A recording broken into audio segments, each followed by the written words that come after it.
C'était une belle journée ensoleillée, et je me trouvais dans mon bureau, essayant de me concentrer sur mon travail. Mon téléphone a sonné et j'ai répondu distraitement, m'attendant à ce que ce soit un collègue ou un client. Mais c'était ma mère à l'autre bout du fil, et j'ai pu entendre le tremblement dans sa voix. « Sarah, c'est ta mère », a-t-elle dit, sa voix presque à le whisper. « Maman, qu'est-ce qu'il y a ?» J'ai demandé, mon cœur commençant à s'accélérer. « C'est ton frère », a-t-elle dit, sa voix se brisant. Il est parti, pas pu comprendre ce qu'elle disait. « Qu'est-ce que tu veux dire, parti ?» J'ai demandé. « Il est mort, Sarah ?» La nouvelle m'a frappé comme une tonne de briques. Mon frère, mon seul frère aîné, n'était plus. Je ne savais pas quoi dire. Alors je me suis contentée d'écouter ma mère continuer à parler. « Il t'a laissé tout, Sarah. Tout son héritage t'appartient. » J'ai été stupéfait. « Tout son héritage ?» J'ai demandé, mon esprit tournant à grande vitesse. Cela valait des millions. Je ne savais pas si je devais me sentir reconnaissant ou coupable. Mais avant que je puisse tout traiter, ma mère a interrompu mes pensées. Nous planifions les funérailles pour la semaine prochaine, Sarah. Pouvez-vous rentrer à la maison? Je serai là, dis-je, mon esprit qui s'emballait avec des pensées sur mon frère et l'héritage. Sarah, pouvez-vous rentrer à la maison?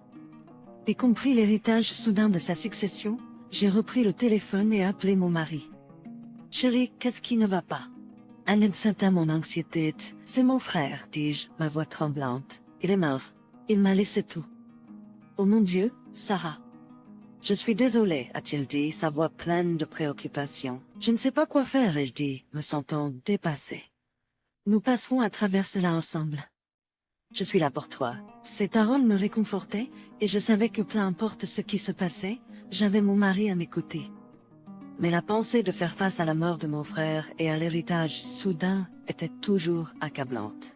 Je savais que ma vie allait changer de manière que je ne pouvais même pas imaginer. Quelques jours après la mort de mon frère, ma mère m'a appelé pour me dire que Pierre était arrivé en ville. Pierre et moi n'avions pas parlé depuis plus de 10 ans, et je ne savais pas pourquoi il s'intéressait soudain à notre famille à nouveau. « Je ne veux pas le voir », ai-je dit à ma mère au téléphone. « Il nous a abandonnés, n'est-ce pas ?» Je le savais, c'était un sujet sensible pour ma mère, alors j'ai essayé de l'aborder avec douceur. « Je sais, Sarah, a-t-elle dit, mais c'est votre frère. Il veut rendre hommage à votre frère et à la famille. » Ma mère m'a supplié. « D'accord, j'irai aux funérailles, ai-je dit, mais je ne veux pas lui parler. » Le jour des funérailles est arrivé, et je me suis tenue à l'arrière de l'église, regardant les gens entrer. J'ai aperçu Pierre de loin, et j'ai ressenti un pincement de colère et de ressentiment. Il avait l'air le même qu'il y a 10 ans, grand et musclé, avec les cheveux courts et un menton carré. Au début de la cérémonie, je ne pouvais pas m'empêcher de jeter des regards furtifs à Pierre. Je ne comprenais pas pourquoi il était là, et je ne savais pas si je pourrais jamais lui pardonner ce qu'il avait fait. Pendant la cérémonie, Pierre était assis à quelques rangées de moi, et je pouvais sentir son regard sur moi. Je l'ai ignoré, me concentrant plutôt sur l'éloge funèbre prononcé par le plus proche ami de mon frère. Après la fin de la cérémonie, je suis sortie de l'église, désireuse de partir et de rentrer chez moi. Mais en sortant, Pierre s'est approché de moi. « Sarah, pouvons-nous parler ?»« Qu'est-ce que tu veux, Pierre ? » Je voulais simplement rendre hommage à notre frère et discuter de l'héritage. Qu'est-ce qu'il y a avec ça? Je pense mériter une part. Après tout, je suis son frère aussi. Vous n'avez pas fait partie de cette famille depuis plus de 10 ans, et maintenant vous voulez une part de l'héritage? Je ne demande pas grand-chose, Sarah. Juste ce qui m'appartient de droit. J'ai secoué la tête, ressentant la colère et la frustration qui bouillonnaient en moi. Tu n'as aucun droit sur aucune d'entre elles. Tu n'étais pas là pour lui quand il était en vie, alors pourquoi devrais-tu obtenir quoi que ce soit maintenant qu'il est parti? Parce qu'il était mon frère aussi, dit Jacques, la voix montant, et je mérite une part tout autant que toi. Je sentais mon sang bouillir. Non, Jacques, tu ne mérites rien, et tu n'auras rien. Nous sommes restés là un moment dans le silence, à nous regarder, puis Jacques s'est retourné et est parti, les épaules rentrées dans la défaite. Je l'ai regardé partir, ressentant un sentiment de triomphe mélangé à de la tristesse. Mon frère était parti, et maintenant je devais faire face aux conséquences de sa mort et au combat pour son héritage. C'était un fardeau que je n'avais jamais prévu de supporter, mais je savais que je devais être forte et me battre pour ce qui m'appartenait de droit. Quelques jours après les funérailles, j'ai reçu une lettre de l'avocat de Jacques demandant une réunion pour discuter du partage de l'héritage de mon frère. J'étais furieuse que Jacques soit allé derrière mon dos et ait engagé un avocat sans même m'en avoir parlé au préalable. J'ai accepté à contre-cœur la réunion, et nous l'avons programmée pour la semaine suivante. Alors que je conduisais au cabinet d'avocat, mon esprit était rempli de pensées sur ce que Jacques pouvait bien vouloir de l'héritage. Je savais qu'il n'avait aucune prétention à cela, mais je ne pouvais pas me débarrasser de ce sentiment qu'il tramait quelque chose. À mon arrivée au cabinet, on m'a accueilli par l'avocat de Jacques, un homme d'âge moyen au maintien sévère. « Mademoiselle Smith, merci de venir, a-t-il dit, en tendant la main. Je l'ai serré à contre-cœur. Faisons vite, non? Mademoiselle Smith, merci de venir, a-t-il dit, en tendant la main. Il m'a conduit dans une salle de conférence, où Pierre était déjà assis à la tête de la table. Il a levé les yeux alors que j'entrai, visage était illisible. « Bonjour Sarah », a-t-il dit en hochant la tête vers moi. « Pierre », et je dis sèchement, en prenant place en face de lui. Le juriste a commencé à parler, exposant la proposition de Pierre pour le partage de l'héritage. J'ai écouté avec une colère croissante alors qu'il suggérait que Pierre reçoive une part de la propriété malgré n'avoir aucun droit légal à cela. « Désolé, mais c'est ridicule », ai-je dit. En l'interrompant, Pierre n'a aucun droit à tout cela. C'est tout à moi, Sarah, s'il vous plaît. À moi, mon frère a travaillé dur pour cet héritage et je ne laisserai pas Pierre en prendre une partie. Je respecte votre détermination, Sarah. Nous ferons tout notre possible pour protéger votre demande. Ce ne sera pas une tâche facile. Mais avec notre expérience et votre passion, je pense que nous pouvons en sortir victorieux. Au cours des prochaines semaines, Jacques et son équipe ont travaillé sans relâche sur mon affaire, rassemblant des preuves et construisant une solide défense pour ma demande à l'héritage. C'était un processus difficile, avec de nombreux retards et obstacles, mais je savais que Jacques était la meilleure personne à mes côtés. À l'approche de la date de l'audience, je me sentais un mélange de nervosité et d'excitation. Je savais que le combat avec Pierre était loin d'être terminé, mais avec Jacques à mes côtés, je me sentais confiant de pouvoir sortir victorieux. Le jour de l'audience devant le tribunal est arrivé, et j'étais une boule de nerfs en me rendant au tribunal. À mon arrivée, Jacques était déjà là, m'attendant à l'extérieur de la salle d'audience. « Es-tu prête pour ça, Sarah ?» Ai répondu en prenant une profonde inspiration. J'aime juste que tout cela soit terminé. En entrant dans la salle d'audience, je fus frappé par la façon dont tout cela était imposant et formel.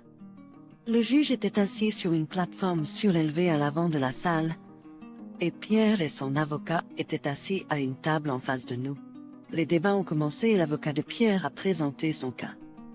Il a plaidé en faveur de Pierre, affirmant qu'il avait droit à une partie de la succession en raison de sa relation étroite avec mon frère, et que je n'étais pas l'héritière unique. Jacques a contre-argumenté en présentant une défense convaincante, produisant des preuves que mon frère avait explicitement déclaré dans son testament que j'hériterais de sa succession entière. Il a également souligné que Pierre n'avait pas été en contact avec mon frère depuis plus d'une décennie et n'avait aucun droit sur aucun de ses biens. Tandis que les arguments se poursuivaient, la tension dans la salle d'audience était palpable. Je pouvais sentir les yeux piquants sur moi et je savais quoi courir. À un moment donné, le juge a interrompu le débat. « Puis-je clarifier quelque chose pour moi ?» il a demandé en me regardant. « Oui, votre honneur, ai-je répondu, ressentant un sursaut de nerfs. « Pourquoi votre frère vous a-t-il laissé tout et ne l'a-t-il pas divisé entre ses deux frères et sœurs ?» J'ai pris une profonde inspiration, essayant de me composer. Mon frère et moi étions très proches. Il savait comment j'avais travaillé dur pour le soutenir dans ces derniers jours, et il m'a fait confiance pour exécuter ses volontés. Pierre a reniflé dédaigneusement, causant un tumulte dans la salle d'audience. « C'est ridicule », a-t-il dit haut et fort. Mon frère ne lui aurait jamais fait confiance pour tout cela. Elle ne fait qu'essayer de prendre ce qui est à moi. Jacques a rapidement sauté pour contrer l'explosion de Pierre. Votre honneur, les preuves montrent clairement que Madame Smith est l'héritière légitime de la succession de son frère. Pierre n'avait aucune réclamation valable, et nous avons demandé que le tribunal statue en sa faveur. Après plusieurs heures supplémentaires de plaidoirie et de témoignages, le juge a finalement rendu son jugement. Je trouve que mademoiselle Sarah Smith est la seule héritière légitime de la succession de son frère et que Pierre n'a aucune réclamation valable sur aucun des actifs. J'ai poussé un soupir de soulagement, ressentant une immense charge s'enlever de mes épaules. Pierre avait l'air furieux, mais je m'en fichais. J'avais combattu pour ce qui m'appartenait légitimement et j'étais sortie victorieuse. En quittant le tribunal, Jacques m'a tapoté l'épaule. Félicitations Sarah, je lui ai souri, me sentant reconnaissante pour son soutien tout au long du processus. Je pas pris l'exemple, toi. Nous sommes sortis du tribunal ensemble, nous sentons soulagés et victorieux. Je savais que Pierre pourrait continuer à être une épine dans mon pied, mais pour l'instant je pouvais profiter du fait que j'avais réussi à défendre ma revendication à la succession de mon frère. Avec succès. Après la décision de la cour en ma faveur, Pierre n'a pas bien pris la nouvelle. Il a continué à m'envoyer des textos et des appels téléphoniques en colère, exigeant que je partage l'héritage avec lui. J'ai consulté Jacques, et nous avons décidé d'intenter une action en justice pour nous assurer que Pierre me laisserait tranquille. On a déposé une ordonnance restrictive contre lui, qui a été contestée par le tribunal. Malgré l'ordonnance restrictive, Pierre a continué à essayer de me contacter. Même lui, il est venu à ma maison sans y être invité, ce qui m'a fait me sentir mal à l'aise et en insécurité. Je savais que je devais prendre d'autres mesures, alors j'ai décidé d'intenter une action en justice contre lui pour harcèlement et intrusion. Jacques et moi avons travaillé ensemble pour construire une solide affaire contre Pierre, et nous étions confiants dans nos chances de gagner. Le jour du verdict est arrivé, et je me suis à nouveau retrouvée dans une salle d'audience. Cette fois, Pierre était le prévenu, et j'étais la plaignante. En montant sur l'estrade pour témoigner, je me suis sentie un mélange de nerfs et de détermination. J'ai raconté les incidents de harcèlement et d'intrusion, et comment il m'avait causé une détresse émotionnelle et de l'anxiété. L'avocat de Pierre a tenté d'arguer que son comportement était dû à son chagrin et à sa frustration de ne pas avoir reçu d'héritage, mais Jacques a été rapide pour souligner qu'il n'y avait pas d'excuse pour ses actions. Pendant que le juge délibérait, je ne pouvais pas m'empêcher de me sentir anxieux.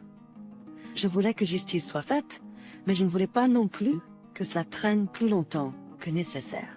Enfin, le juge est revenu avec son verdict. Après une considération attentive des preuves et du témoignage présenté, je trouve en faveur de la plaignante, Madame Sarah Smith, a-t-il annoncé. J'ai ressenti un sentiment de soulagement m'envahir, sachant que Pierre serait enfin tenu responsable de ses actes.